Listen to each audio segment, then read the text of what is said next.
Oradakı qoyunu kəsəcək, orta təhlükəsizdir. Ortabab adamı cəmiyyət özü, sürü özü qoruyur. Ortabab insan qərar vermir, yamaca düşək, dağa qalxaq, sürü ilə gedir. Basabas zamanı metro vaqonunu yadınıza salın. Sərnişinlər səni o qədər sıxır ki, hər tərəfdən heç yandan tutmasan da yıxılmırsan. Və bunun özündə bir rahatlıq var, bir komfort var. Palaza bürün, ellə sürün.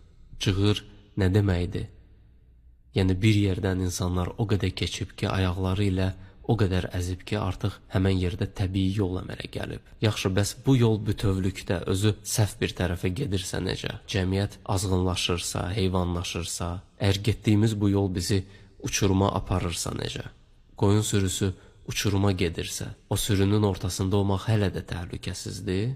Xeyr, bu halda sürünün ortası elə ən təhlükəli yeridir. Çünki sürü uçuruma doğru gedirsə, ortadakı qoyunu da özü ilə aparır. Ortada uzaq görən ola bilmirsən, uçurumu görmürsən. Çünki hara baxsan gözün bir qoyuna dəyir.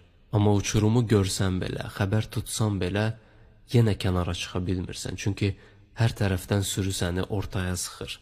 Sanki metroda sizin stansiya gəlir, amma basabas olduğu üçün çıxa bilmirsiniz. Və bu basabas sizə aparır hara? Mənsub olmadığınız bir stansiyaya.